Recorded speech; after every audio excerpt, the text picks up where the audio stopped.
We've all heard the stories. The spoilt couple, the tantrums, the split. But there are two sides to every story. It's an opportunity for us to understand why they did step down as senior royals and for us to understand what it is that they're searching for in life. When you have that level of independence, my goodness, you can do anything. Tonight, we hear Meghan and Harry's side. This book definitely is about getting the truth out there. This book has potential to have huge ramifications for their relationship with the other royals. What caused the rifts? Look, we're brothers, we'll always be brothers. We're certainly on different paths at the moment. I would imagine if there is any conversation that William could take back, it would be that one. And who is to blame? They felt it was a slight, they felt put out. No one in the royal family likes being taken by surprise. Was Harry really as unhappy as is claimed? Were Meghan and Kate really at war? Or did the couple simply demand too much? Kate and Meghan are not obligated to be best friends. There is an intense interest from the public to try and find out the unfettered truth. Meghan Markle made serious judgment calls and made considerable errors. Can the couple ever repair relations with the rest of the royals? I don't see them going back into the constraining embrace of the royal family. I think that they will fly free. And how kind will history be to Meghan and Harry? Yes, they were breaking free of the royal family. Yes, they were able to embark on a new chapter of their lives, but it came at a huge cost.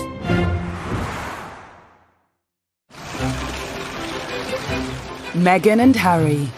Everything seemed like a fairy tale when the royal family gained a new member. I think they had the potential to be this amazing, celebrity couple. When they first got together, it felt like a real win, I myself was like, this is amazing. I'm loving seeing this. The wedding's going to be beautiful. And that's when the chip away started. Since then, it's been a turbulent 2 years for the Duke and Duchess of Sussex. And for many, they were to blame for everything that has gone wrong in the House of Windsor. But is that fair? I can just imagine what kind of struggle it was for them to see the constant lies, the constant made-up fabrication to sell papers, and that they were the human cost. Now, months after Megxit, we are witnessing the fight back. An explosive new book tells their side of the story, and it's causing breathless news coverage on both sides of the Atlantic. Now with the explosive new tell-all about the royal family. This morning, new revelations about Harry and Meghan's decision to step back as senior members of the royal family. And there could be some pretty stressful conversations for the royal family following claims made by a new biography of Prince Harry and Meghan Markle. Finding Freedom charts the relationship of Harry and Meghan from their first meeting to stepping back as senior royals. Everyone wants to know if this book is Harry and Meghan setting the record straight. They and the authors say they weren't involved, but that hasn't stopped speculation. I think it's hard to believe that they didn't have more than an interest in it, certainly. There's certainly lines within the books, even quotes that have come potentially from Harry and Meghan, and I think that a lot of people will be thinking that they had more of a hand in it than they have been letting on. A royal will always deny any involvement because that's the convention. The convention is that you never ever openly say that you have helped. But I think with Fighting Freedom, when we read it, you can hear Harry and Meghan's voice. Finding Freedom is written by Carolyn Durand and Omid Scobie, two seasoned royal journalists. Another author who has first-hand experience when it comes to setting the royal record straight is Andrew Morton. His book, Diana, Her True Story, caused a sensation in 1992. He believes the objective of Finding Freedom is to set out Meghan's side of the story. This is basically trying to explain how Meghan approached the royal family and how she was dismayed by the easy criticism of everything that she tried to do. She's been frustrated by the fact that she's not been able to give her side of the story, that all kinds of stories have come out about her and she's not been able to answer back. And it's something which she's found immensely frustrating. It's an opportunity for them both, and in particular Meghan, for us to understand why they did step down as senior royals, why they've moved all the way across the pond, and for us to understand what it is that they're searching for in life. At the heart of the book is Harry and Meghan's decision to step down as senior royals. There are many reasons given, but crucially, we are told they were fed up being controlled by the royal institution. When they were told that they had to be brought within the confines of the Buckingham Palace machine, I think that's when they realised that their wings were being clipped and they weren't going to actually realise the stardom that they had set themselves up to be. The book claims there were concerns that the couple should be brought into the fold. Otherwise, the establishment feared their popularity might eclipse that of the royal family. I think they were particularly worried about William and Kate, that they might become more popular than them. And I think they just couldn't stand the idea of that. They couldn't stand the idea of this young modern couple, half of which is African American, potentially being more popular than William and Kate, who were their golden couple. Are we to read it that Harry and Meghan felt that the other households thought they needed reining in, slapping down?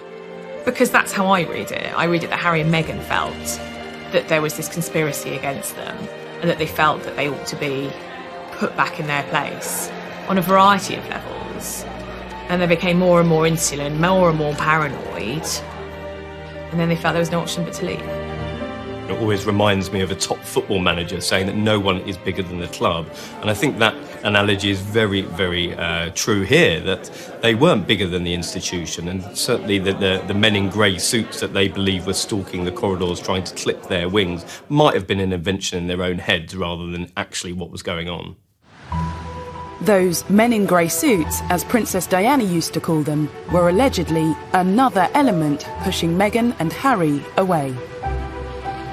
In the book, friends of the couple call them vipers, and it's claimed some of them simply didn't like Meghan and would stop at nothing to make her life difficult. One of the suggestions in the book is that the courtiers, or the vipers as Harry and Meghan apparently refer to them, were out to get them, that they didn't like Meghan from the outset. It may very well be the case that there was a courtier, maybe two, who had it in for Meghan, who felt that she was too different, too confident, too ambitious, too different from anyone who had married into the royal family before. Meghan's differences led friends to call her Duchess Different, a play on the often repeated claims she was known as Duchess Difficult inside palace walls. I think calling Meghan Duchess Different is very telling, and it shows the gap between the old ways and the new ways. We can appreciate the value that both represent and celebrate the difference rather than try to, push it down or make it look like it's something bad. As Meghan and Harry's relationship with each other blossomed, their relationship with the palace and the rest of the royal family seems to have soured. The new book says, increasingly, Harry had grown frustrated that he and Meghan often took a backseat to other family members. And the pair had to wait to announce projects if other, more senior royals had announcements of their own. I think she found that very difficult because actually what she thought she was getting was unrivaled power, and she'd be able to help and effect this change and be this change maker, which is what she wanted to be. And actually, she found she was living in a gilded cage. By Christmas of 2019, Meghan and Harry had skipped Sandringham to take an extended break in Canada. They'd decided something had to change. And was that decision reinforced when they saw the Queen's Christmas message? Well, the lack of photograph of them appearing for the Queen's Christmas speech obviously had an effect on them, and the book will tell you in detail about how this made them feel. They felt it was a slight, they felt put out. What I think was trying to be demonstrated during that Christmas message was the future of the monarchy, the future heirs, the future sovereigns. Harry and Harry's son are not there. They don't have that place on the table. From the $18 million estate they were staying at on Vancouver Island, the Duke and Duchess of Sussex set Megxit in motion. Emails were apparently sent to the Queen and Prince Charles. But the book claims Harry thought he was being blocked from a meeting with the monarch, which led to an extraordinary plan. One of the most fascinating and new revelations in the book was that when they landed in the UK from their sabbatical in Canada, they considered detouring straight to Sandringham to try and get a meeting with the Queen. If they had done that, I think the Queen would have been quite shocked and surprised, and because, frankly, that's not the way things are done. And I think that's a lot of the problem here. Harry and Meghan didn't want to keep doing the way things are done. And the monarchy wasn't going to change things just for them. The monarchy's a supertanker. It just keeps on going, ploughing its own furrow. Harry and Meghan wanted to become financially independent, split their time between the UK and North America, but crucially, still carry out duties for the Queen. Eventually, the Queen agreed to issue a joint statement about her grandson's plans. On the 7th of January, the Duke and Duchess attended an event at the Canadian High Commission. The book reveals they were feeling nervous. They'd seen the planned statement and thought it showed a lack of warmth. It's meant a lot to us, and it's just important for us to start the year and say thank you. More concerning to them than that, reporters got wind of the plan to stay in Canada. A day later, the Sussexes made their shock Instagram announcement. A move that's been endlessly criticised, but it seems in their minds they felt they simply had no choice. It was very sad, really, that a couple who offered so much to the monarchy and to the nation had decided to go their own way. At the time in January, there was a lot of anger because, as one very senior member of the household said to me, you don't put a gun to the Queen's head. You don't go public and say what you want. We sort it out behind closed doors, we all try and negotiate, and then we present a united front. As well as their announcement, Meghan and Harry simultaneously launched their Sussex Royal website. It's since been claimed this, and making an announcement without discussing it first, left the Queen and the Duke of Edinburgh devastated. The issue of them creating this Sussex Royal brand and Sussex Royal website was a huge, huge problem for the royal family, because if they were going to go into the corporate world and start marketing themselves for big, big sums of cash, that was going to be the problem, that the Queen and senior royals couldn't have them marketing themselves as royal whilst earning money on their own personal terms. Crisis talks were needed, and on the 13th of January, Harry met the Queen, Charles and William at the famous Sandringham Summit. Yes, they were breaking free of the royal family. Yes, they were able to embark on a new chapter of their lives, but it came at a huge cost. Especially for Harry. He had to give up his military roles. Finding freedom gives an insight into Meghan's feelings. It was so unnecessary, Meghan later told a friend. And it's not just taking something away from him, it's also that entire military veteran community. You can see how much he means to them too. So why? Harry has had to give up everything. He's giving up his family, his home, his country, everything he's ever known, and those military titles, which, and Meghan's right, they meant so much to him. And what about what Meghan has had to give up? Finding Freedom claims Meghan told a friend, "I gave up my entire life for this family. I was willing to do whatever it takes, but here we are. It's very sad." Even so, it's said courtiers and some family blame Meghan for Megxit.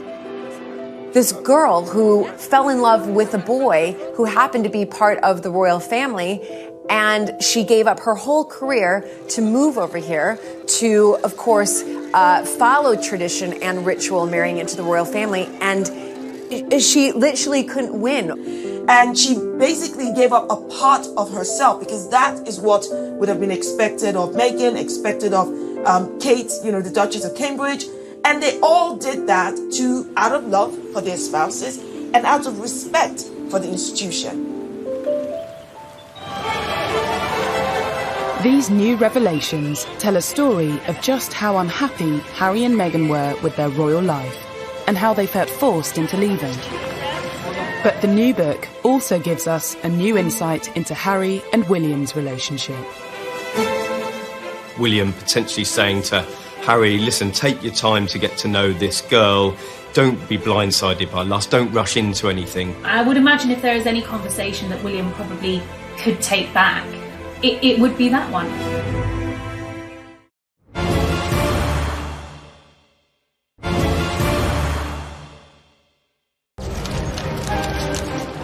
To understand why the relationship between Harry and his family broke down, you have to go back to the summer of 2016. Rumours about Harry and Meghan's relationship were circulating, and Meghan soon had the world's press following her every move. By November, Harry had had enough and issued an extraordinary statement asking the press to leave his girlfriend alone. And Prince Harry lambasts the press for harassing his American girlfriend, Meghan Markle. The statement that Prince Harry released through his private office in November came just after a deluge of media reports about their relationship. I mean, the statement was a bombshell, perhaps the first of what we were to expect from the Sussexes, in that it was certainly the most personal statement I've ever read from a senior member of the royal family. This was also confirmation that Meghan was his girlfriend. Don't forget, up until that point, it was only speculation. It's now been claimed the statement caused tension in the family. Not because of its content, but because of its timing. It immediately took attention away from Charles and Camilla. They were on a diplomatic tour of the Middle East. Well, Harry's decision to write this statement himself and give the family only 20 minutes notice that he was putting it out was absolutely catastrophic. It torpedoed Prince Charles's tour of the Middle East, which went down like an absolute lead balloon in the palace. The royal family has strict protocols in place to ensure they don't overshadow each other's work. Something Harry appeared to overlook when he attempted to protect Meghan. I think one of the themes that is explored in Finding Freedom is the jealousies of some members of the royal household and some courtiers of the level of attention that the Sussexes were getting. There was a point when Charles and Camilla weren't even getting a look in. All the tabloids wanted to run was stories about Meghan and Harry, and that became a problem. And I think there's definitely some truth in the fact that Charles at times has felt a bit jealous, maybe, of his son's public profile, because for a long time William and Harry were getting really, really positive publicity, and Charles, of course, had dreadful publicity. Harry's statement caused shockwaves in the palace and allegedly upset the Prince of Wales. But looking back, this wasn't the first time Harry had come out in vocal defence of his girlfriends. In 2005, whilst dating Chelsea Davy, he gave a frank interview to mark his 21st birthday. I suppose that is the media in general. There's truth and there's lies, and unfortunately I can't get the truth across because I don't have my own column in the paper, which I'm thinking about getting. It does irritate me because obviously I get to see how upset she gets, and I know the real her.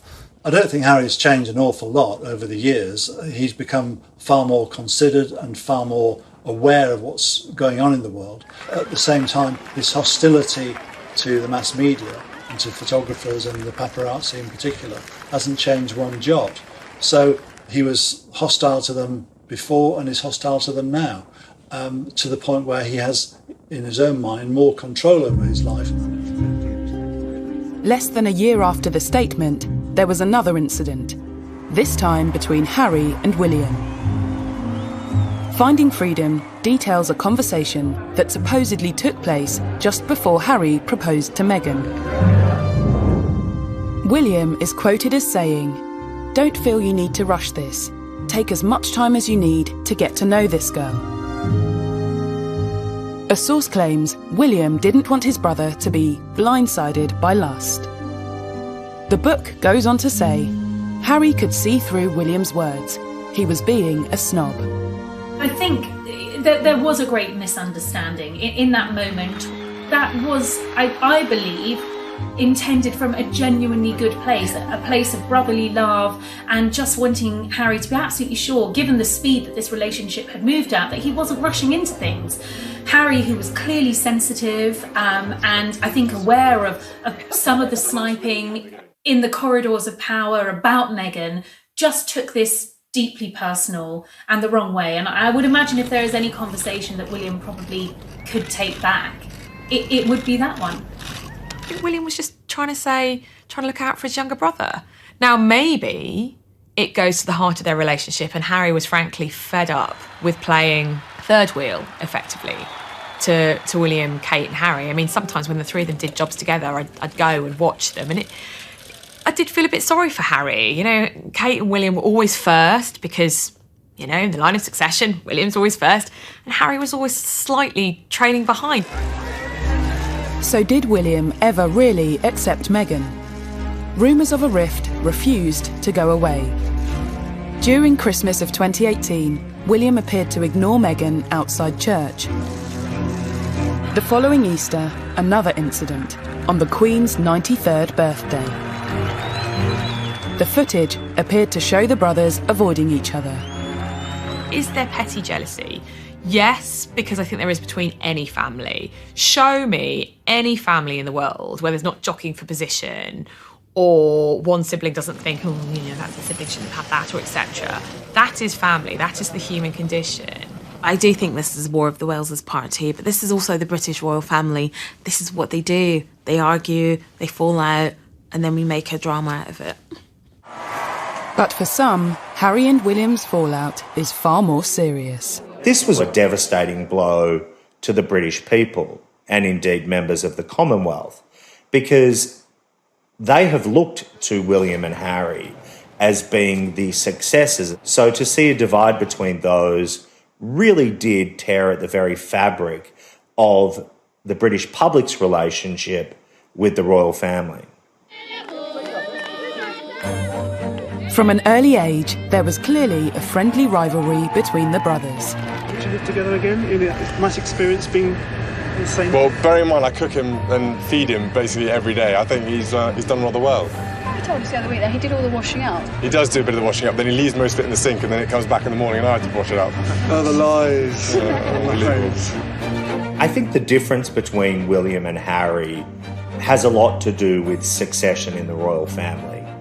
William knows that at one day he will become king. Harry knew that the reality of that was very, very unlikely that he would ever sit on the throne. So in many ways, he lived a life free of those shackles. He was the rogue and renegade prince. And there was nothing wrong with that in Harry's eyes. And seemingly there was nothing wrong with that in the House of Windsor's eyes either, because it made him more relatable, and it also modernised the monarchy. Tension between the brothers was confirmed by Harry himself during a bombshell interview with Tom Bradby. There's been a lot of talk in the press about rifts with your brother. How much of that is true? Look, we're brothers. We'll always be brothers. We're certainly on different paths at the moment, but I will always be there for him, and as I know he'll always be there for me. You know, we don't see each other as much as we used to, but you know, it's just, as I said, as brothers, you know, you have good days, you have bad days. I think now that we have the book coming out and what we've read from Finding Freedom really does solidify what Harry was talking about in the Tom Bradby interview when he said that there's good days and bad days. This book is telling us, literally in black and white, or will tell us in black and white, what those good days and what those bad days were. Not only is it alleged that William wasn't as accepting of Meghan as Harry would have liked, It's also claimed she wasn't warmly welcomed within the palace. One senior royal referred to the American actress as Harry's showgirl. Another told an aide she comes with a lot of baggage. And a high-ranking courtier was overheard telling a colleague, "There's just something about her I don't trust." It is alleged that a senior member of the royal family referred to Meghan as Harry's showgirl. We don't know which senior member of the royal family this is. According to another source, a courtier said that she came with a lot of baggage. And to a degree, Meghan did come with baggage. She wasn't the virgin bride marrying into the royal family. I think it was celebrated that she was from a dual heritage. She had a black mother, a white father. There was a great excitement about the fact that she was akin to a Hollywood movie star, not A-list, but still famous in her own right. Meghan was a senior royal for, an incredibly short time. And I think if we look back at that short time, she was almost immediately hounded by the British tabloid press. And there wasn't there really wasn't. It's very hard to find a really kind article about Meghan that was rather ruthless, to be honest. Now, with thousands of miles separating Meghan from the palace and Harry from his brother, it remains to be seen if Harry and William's relationship can ever be the same again. I definitely think the dust needs to settle, and it may not happen next week or the next weekend or the one after that, but there's definitely a way back from this, and their relationship can be repaired. The irony about this book, in many ways, is that the brothers were just getting to a stage in their relationship where they were on a more even keel. I was told that communication had resumed between the brothers. We don't know whether they've spoken in light of the excerpts from this book, but one can only imagine that this has done nothing to improve relations that were strained in the beginning and at this stage must seem pretty beyond repair. Finding Freedom not only claims to know what happened behind the scenes with Harry and William, but sheds a light on the rumours of duchesses at war. I think there was a lot of excitement that Kate and Meghan would have become best buddies. However, when you look at it on the face of it, they were very, very different women from very different backgrounds. They were already going to have very different roles with the institution. And I think the pictures of them laughing and joking at Wimbledon were probably the best it was ever going to get.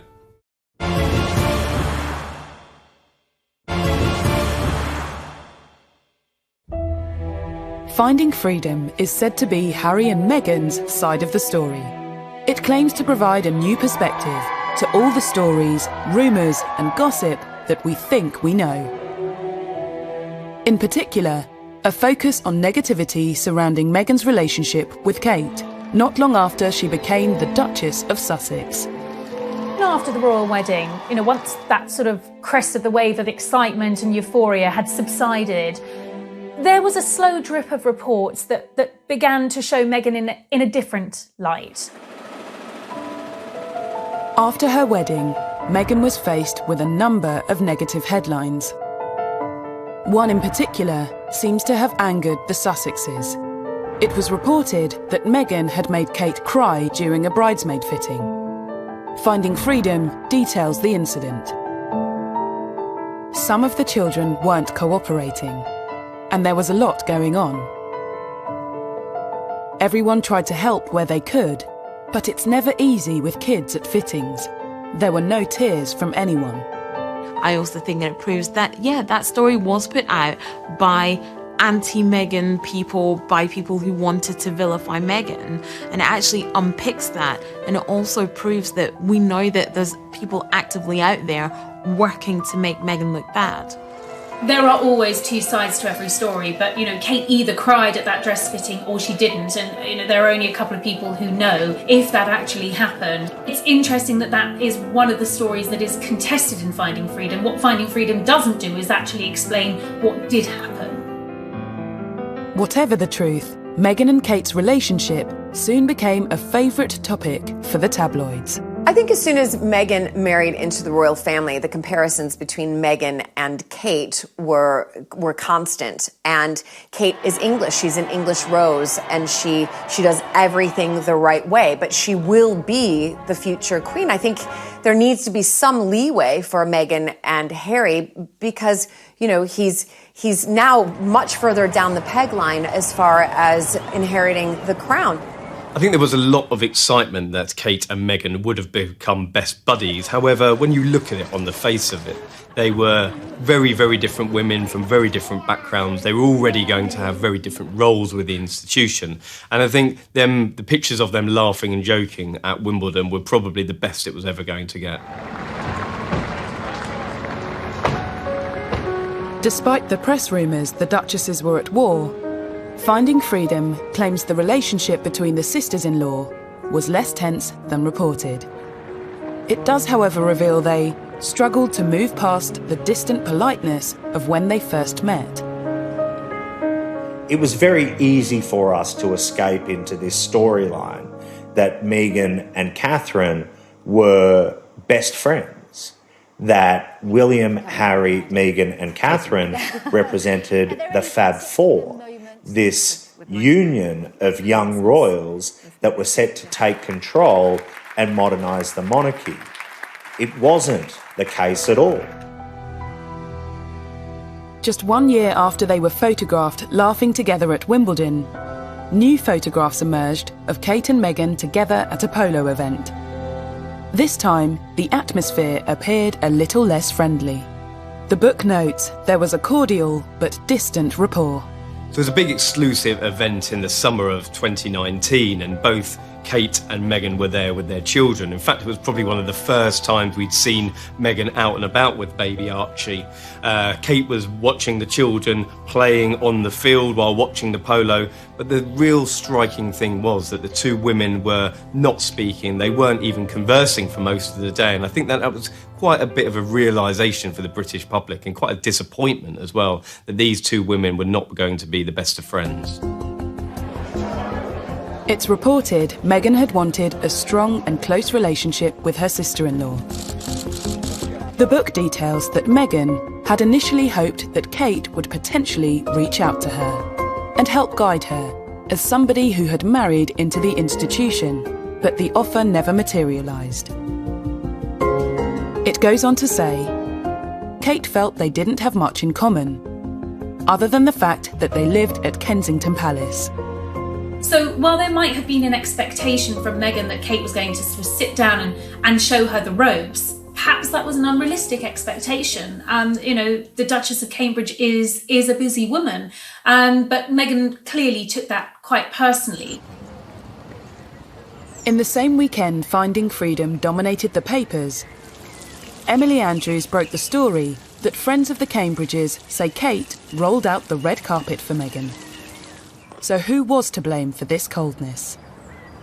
I think it seems that Meghan had a very unrealistic expectation of her relationship with Kate. I mean, if you look at it from the Cambridges' point of view, they don't know this woman at all. From their point of view, they absolutely did welcome her into the family. William and Kate invited Meghan and Harry to apartment 1A. Kate met Meghan pretty early on in the relationship, and I think from William and Kate's point of view, they did try and help as much as possible. But they were at a very different stage of life.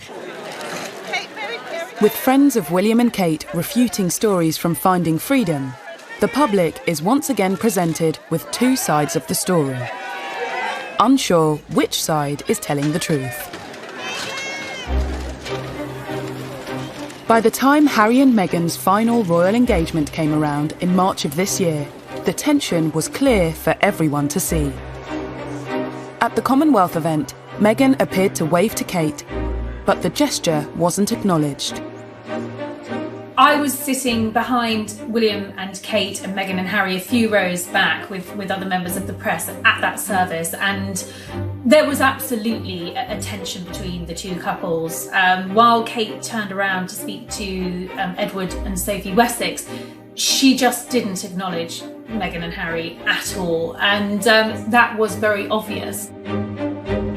Finding Freedom notes that after flying straight back to Canada, Meghan, at that point couldn't imagine wanting to set a foot back into anything royal again. There is no doubt that certain plot lines sell newspapers and sell magazines. And initially, what sold was the remarkable story of these 4 young royals and the tight union that they supposedly had. But in reality, that just wasn't the case.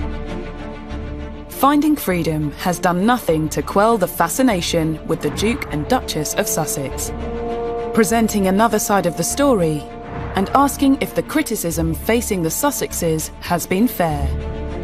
The whole story about Meghan wanting, the chapel for a wedding to smell a certain way, and then people find out that Kate wanted the exact same thing, but Kate is not being crucified for that, however Meghan is. That just highlights again that this toxicity against Meghan is coming from a very deep place of bias.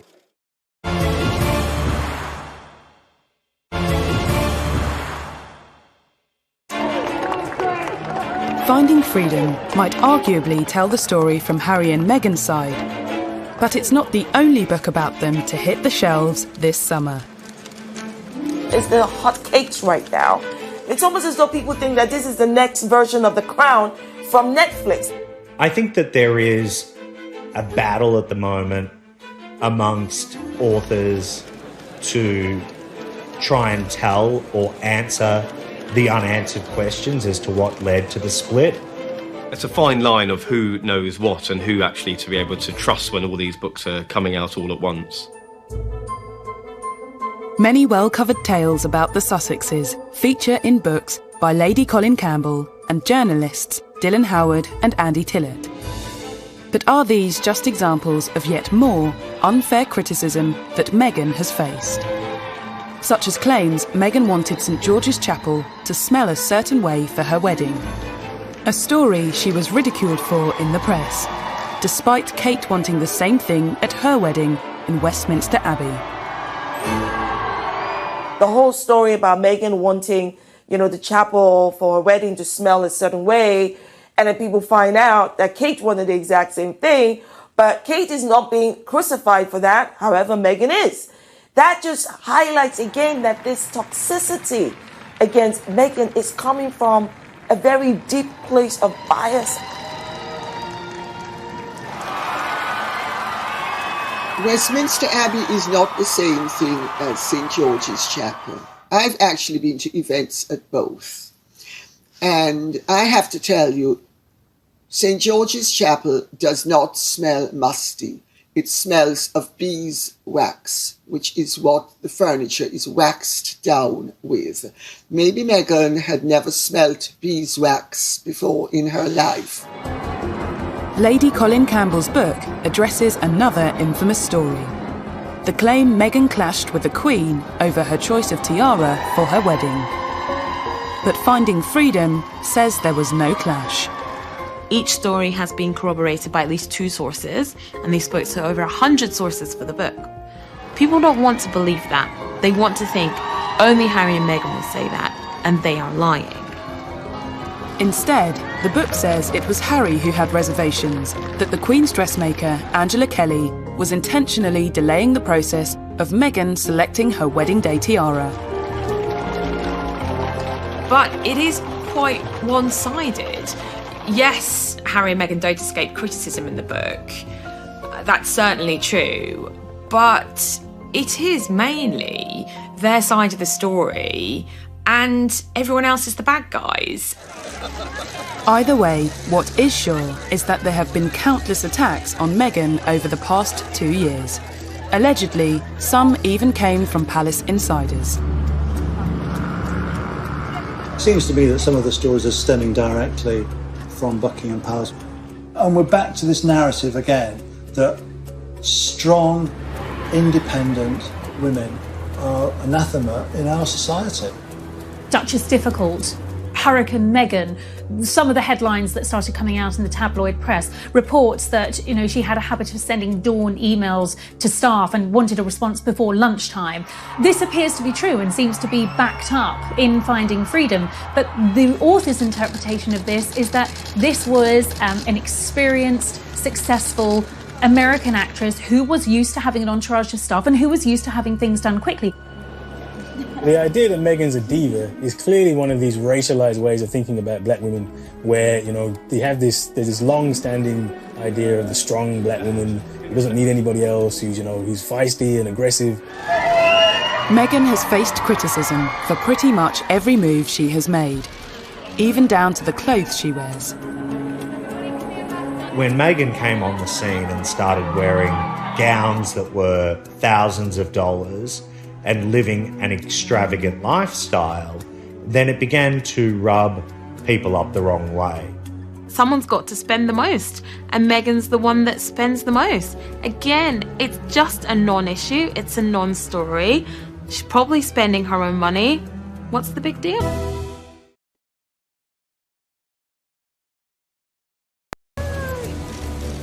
And even a claim that Kensington Palace staff noted that Meghan's charity cookbook, raising funds for the victims of the Grenfell tragedy, didn't contain a single recipe of British origin. She was trying to do something wonderful and good for all of those that were lost at Grenfell Tower and for their families. Everyone embraced this so deeply because it's been a passion project for all of us, and for very good reason. For Meghan, much of the criticism must have felt unwarranted and unfair. Why is Meghan a target for criticism? Very good question. Right, I don't know. Do you have a piece of paper? Several pieces of paper? But let's start with the fact that, one, she's a progressive woman. She's independent. And let's talk about the fact that she doesn't fit your traditional idea of, royalty. Let's talk about the fact that she's a woman of biracial heritage, right? Let's talk about the fact that her profession was that of an actress, and the fact that she's American. There's just so many things around and about her that many people do not like. I feel for the poor girl. I mean, she came into this country, parachuted in. She's married into a very difficult family that everybody finds difficult to come into because of the various pressures. And she's someone who didn't know an awful lot about British history, British culture. And she's, as she said herself, she's going to hit the ground running. And she hit the ground running, but she found that she came up against a brick wall. But amongst all of the petty criticism, there have also been stories that suggest Meghan and the royal way of life was a culture clash. In my book, I go to great lengths to explain how the culture clash arose. Because Meghan has very American attitudes and expectations. She is all about confidence, go-getting, hustling, and all of those Hollywood things that she has been brought up to regard as desirable. Did Meghan really know what she was letting herself in for when she married into the royal family? Some stories show how she struggled to get to grips with royal life, like her first official engagement with the Queen, opening the Mersey Gateway Bridge in June 2018. People haven't looked at the real person who's tried to do her best coming into the royal family. Someone who didn't know the protocol, didn't know the etiquette. And I'll give you a perfect example. She went up to Liverpool with the Queen and she's sitting on a stage, it's a windy day.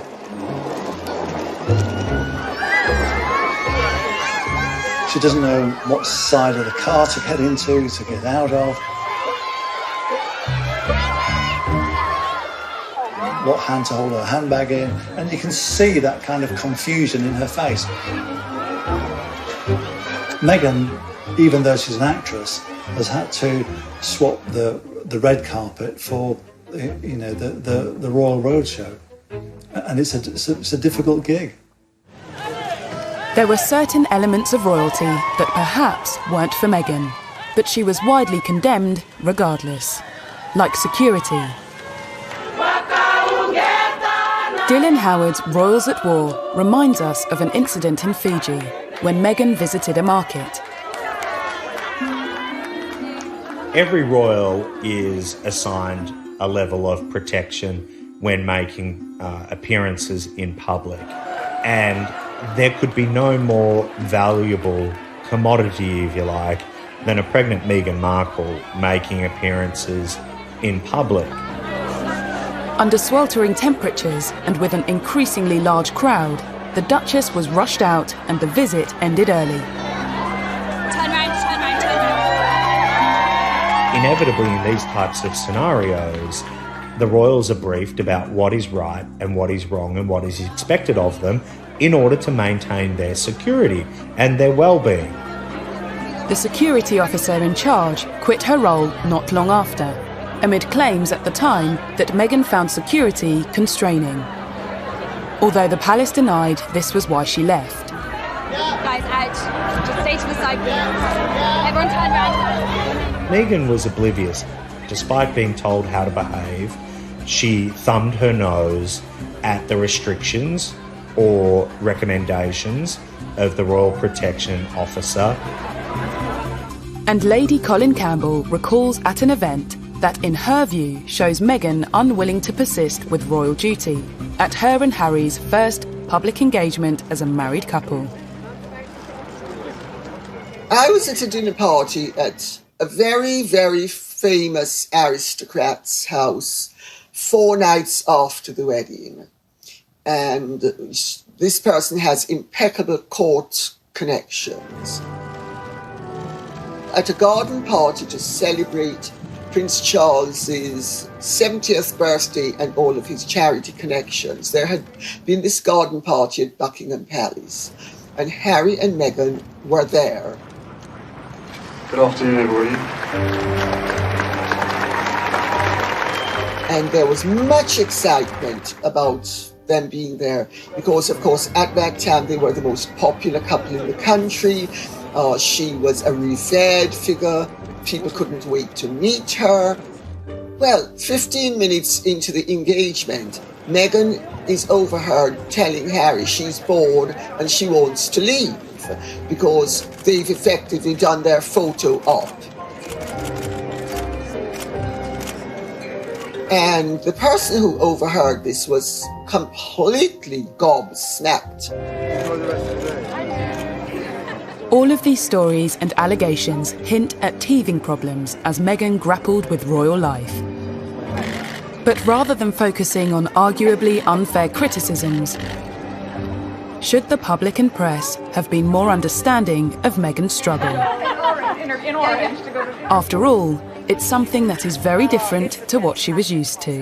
That's one of my favorite parts of being there. On the face of it, everybody was very, very excited when Meghan came on the scene. She was hugely successful in her own right. She'd spoken on the world stage on big issues like the UN, human rights, girls' education. I think there was an awful lot of interest and excitement with her coming on the scene, but she definitely wanted to hit the ground running. She'd said that herself, and I think that in certain sections of the palace that was quite difficult because there were certain processes, protocols that had to be followed, and when these two worlds collided, there was definitely a clash that couldn't be avoided.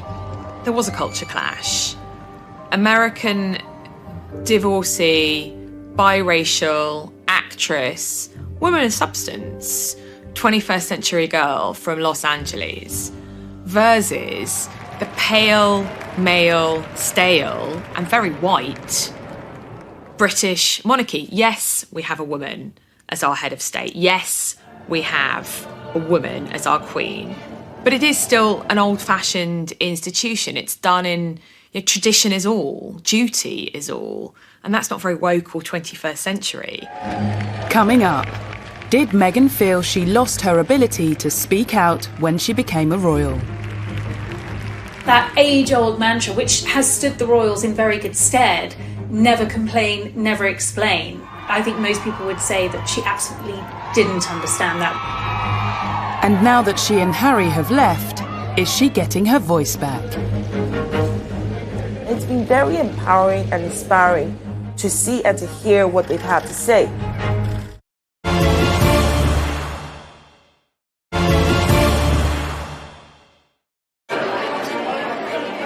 Many observers believe that a key factor behind the Sussexes leaving the royal institution was what some saw as the muzzling of Meghan Markle.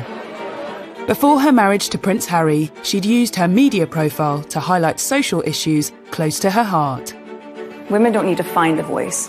They have a voice, they need to feel empowered to use it, and people need to be encouraged to listen. More people were encouraged to listen when her relationship with Harry became public. But being Harry's girlfriend was one thing, being his wife was quite another. If she was not part of the royal family, the way she would have come out to speak on issues and to lend support on different things, she had to curtail all of that. You can speak your mind as a celebrity. You can align yourself with different politicians as a celebrity. You can't do any of that as being a member of the royal family. The blogs and all that stuff, that's just been silenced 100% to fit this role. Maybe one of the reasons for them wanting to leave is so that she can go back to doing it. And following her move to Los Angeles, despite the lockdown, Meghan Markle is out there speaking her mind once again. All of you are out there campaigning, fighting the right fight, being on the right side of history and ensuring that we can get closer to seeing this truly as our past and not something that we have to revisit again and again and again. Meghan and Harry have given, recent Zoom virtual talks to many from the younger generation. They've definitely been able to speak about matters that are at the heart of them and matters that are important to them, like Black Lives Matter. The only wrong thing to say is to say nothing. Because George Floyd's life mattered, and Breonna Taylor's life mattered, and Philando Castile's life mattered, and Tamir Rice's life mattered. And so did so many other people whose names we know and whose names we do not know. It's been very empowering and inspiring to see and to hear what they've had to say. But did Harry and Meghan really need to leave the royal institution to speak out on subjects like racism and women's rights? I went back to the palaces, various people in the palaces, and I said, would Meghan have been allowed to make those kinds of speeches if she's still working for the royals? Now, you can take what I'm about to say as, well, they would say that, wouldn't they? But literally, to a man and a woman, the people that I spoke to said, yeah, why not? More problematic for the royals, perhaps, was a concern that Meghan's progressive agenda might encroach into politics. You're going to use your voice in a stronger way than you've ever been able to, because most of you are 18 or you're going to turn 18, so you're going to vote. Someone said to me, that might be, and I was like, hang on a sec, she's just telling everyone to vote. That's not political. And they were like, no, but she's made it very clear in the past where her political allegiances lie. She's been very outspoken about Trump. The royal family has historically stayed out of politics. There is an inherent conflict between a member of the British royal family involved in American politics. It just can't work.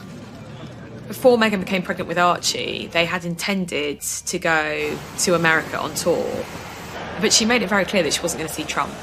I'm afraid it doesn't work like that. Clearly she is a woman with very strong political opinions. I think we will probably see and hear more of these now that she is detached from the royal family.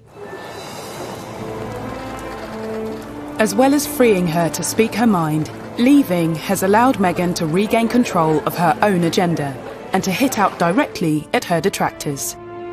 Meghan has always liked to control her own publicity. Through her Instagram, very popular Instagram account, and her blog, The Tig, she was used to being able to control the message. I think it's when things have been out of control, that's what she finds frustrating. Believe in what makes you unique and don't be afraid to do what you know is right, even when it's not popular, even when it's never been done before. Well, Meghan's choice of language of even when it's not popular, even if it's not been done before, was definitely a pointed reference to their decision to leave the royal family. Even if it scares people, and even if it scares you a little. That age-old mantra, which has stood the royals in very good stead, never complain, never explain. I think most people would say that she absolutely didn't understand that. One of the things she felt very stifled by was not being able to answer back. I think Meghan's biggest problem has been that she's obviously been schooled in the world of Hollywood, where you hit back at rumours and innuendo and you take the fight to them. Meghan couldn't grasp the reason why she wasn't able to respond to these. Well, there was so much more at stake than just Meghan Markle. The whole House of Windsor needed to be considered in whether or not she was to respond to an allegation that was levelled against her. And that narrow-mindedness goes a long way to explaining why her and Harry would ultimately leave the family.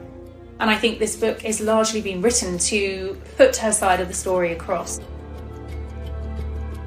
And regardless of their personal influence on the book, it hasn't been the only outlet for the couple's grievances.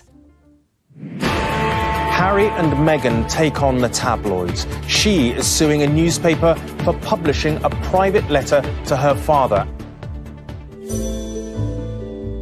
The letter related to Thomas Markle's various dealings with the media, following his non-appearances at the couple's wedding in May 2018. And within the court documents, some of Meghan's complaints about her treatment within the House of Windsor have been laid bare.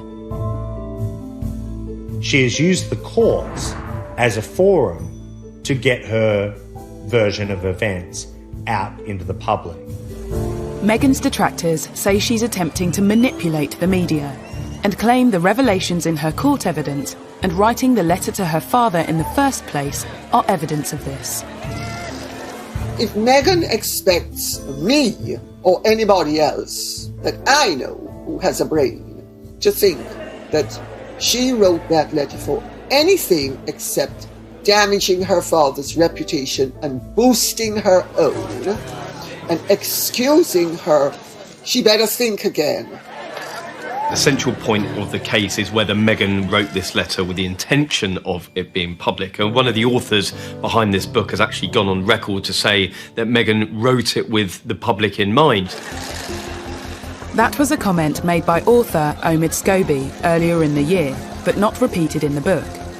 Meghan emphatically states that she didn't expect the contents to become public. But Associated Newspapers, publishers of the Mail on Sunday, are contesting that. Before being published, the letter had been referred to in People magazine. She may have given her friends permission to speak to People magazine. Friends have been spoken to at some point, but I genuinely think that that was a letter between herself and her father, and I don't think she wanted it to be in any of the papers. She would have been very frustrated that it was published without her knowledge. It will be up for the courts to decide of whether this was an issue or whether she did know or didn't. I think it must be very sad and exhausting for Harry and Meghan to have had to undertake this court action. They're forced to go through this vicious cycle of seeing more lies and the same lies come up and people buy into it and people dig into it. So it has to be exhausting for them, but I have to say, it is the right thing to do. Since beginning the court proceedings, both Harry and Meghan have been accused of hypocrisy in their dealings with the media. Whether or not she wanted the letter leaked is really unknown at this point. But what I can say with certainty is that she does want certain stories leaked. In the book Finding Freedom, it says that she worked with the paparazzi. She tipped them off and she tipped off local journalists because she was trying to further her own profile. And you do kind of come away from the book thinking Harry and Meghan are perfectly happy to invade their own privacy as long as it's a positive outcome for them. I've never seen a member of the royal family who has polarised opinion quite as strongly as Meghan and then Harry and Meghan. It's almost as if people took positions very, very early on. You're either for them or you're against them. But unlike many such debates, there will eventually be winners and losers on at least some of the big questions over Meghan. Is she an attention-seeking hypocrite who was a disruptive influence on the royal family? Or is she a well-meaning and wholly innocent victim of racism, sexism, and the machinery and machinations of the monarchy? It seems that the English courts will play a part in answering that question. If they are to win, they will have won at the expense of dragging the royal family through the mud. So win or lose, in my view, it's a loss. Released from the House of Windsor, have Harry and Meghan really found their freedom? If it was not for COVID-19, we would have seen and heard a lot more from this couple. They are holed up in a rented £80 million mansion.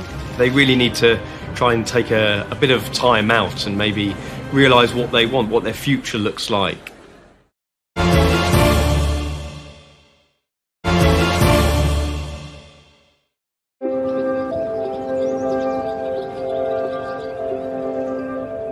Meghan and Harry have begun their new journey in Los Angeles, and released from the shackles of the British monarchy, their new life is laid bare in a revelatory new book, Finding Freedom. But are they? I think moving to LA, to California, they have found a lot of freedom, at least a lot compared to what they were having over here in the UK. It's just different over there. It's more laid back, it's easier, it's a slower pace of life. And I think that's going to be good for the both of them. They really need to try and take a bit of time out and maybe realise what they want, what their future looks like. They're not in the public eye as much as they were over here. So I think they've got a real opportunity to slow down, to figure it out, and to find happiness. But if finding freedom is their goal, 2020 hasn't been the easiest year in which to achieve it. Have they actually found freedom? Not really. No one could have predicted this pandemic, but the reality is that they are holed up in a rented £80 million mansion in Beverly Hills, taking on the paparazzi because they believe they have invaded their privacy by taking pictures of them. The idea that they are almost prisoners in their own home doesn't suggest that they have found freedom. The Duke and Duchess of Sussex launched another legal action, this time in the US, after drones were allegedly used to take pictures of their infant son, Archie. These reports of the drone that's flying over their LA home and they're trying to find that person, and then they will sue that person. It goes to show you that they will not put up with the invasion of their privacy at all. Some believe that for a couple seeking freedom and wary of the paparazzi, moving to Los Angeles was a strange choice. That remains the great paradox of a decision to move out of the royal family to avoid the limelight and move to a place where the limelight shines brighter than anywhere else in the world. They've gone to the capital of the world. In LA, freedom of expression is paramount. I think that we're seeing how they're trying to achieve the privacy that they want by suing publications, and they probably won't stop until they stop being pursued. So I think this will definitely put caution in a lot of journalists and a lot of photographers, and being very, very careful about what they print. The Sussexes' battle is far from over when it comes to protecting their privacy. But what does the future hold when it comes to their financial freedom? I think we're going to see a lot more of Meghan and Harry making speeches.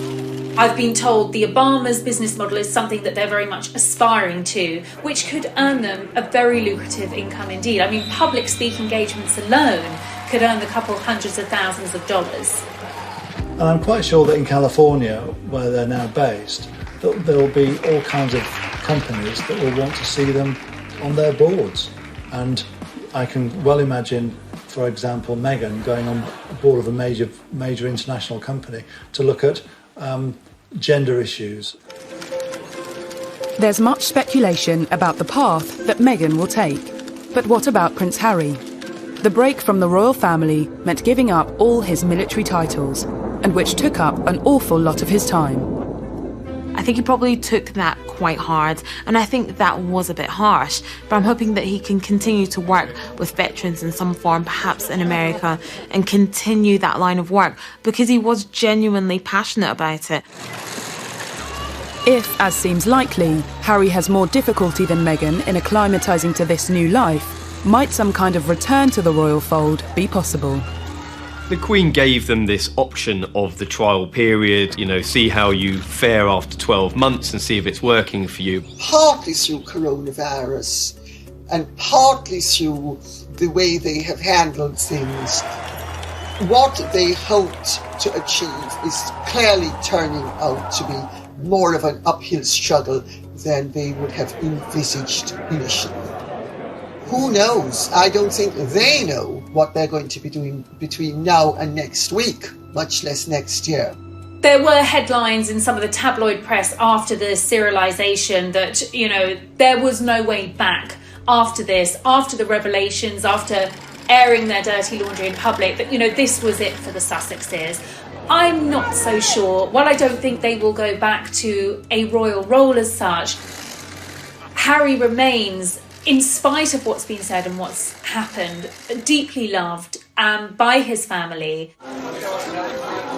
Whatever the future might hold for the former royal couple, it seems that for now, a return to the House of Windsor is very far from their minds.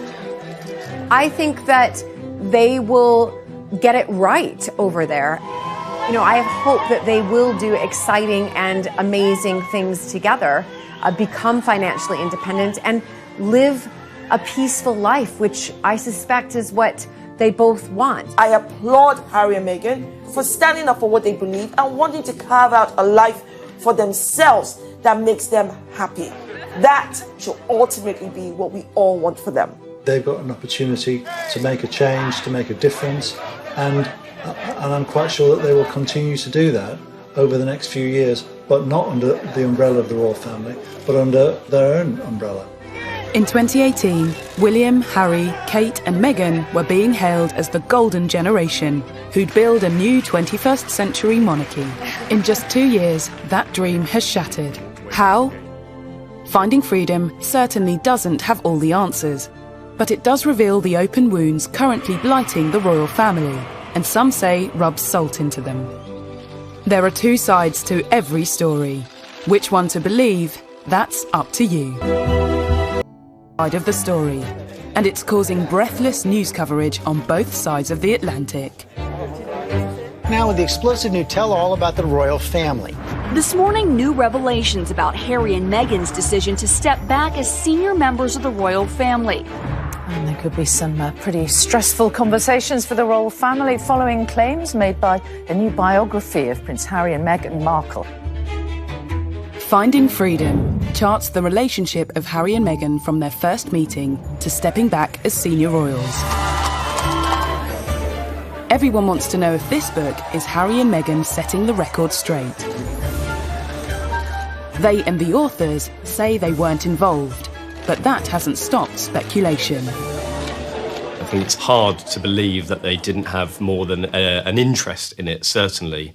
There's certainly lines within the books, even quotes that have come potentially from Harry and Meghan, and I think that a lot of people will be thinking that they had more of a hand in it than they have been letting on. A royal will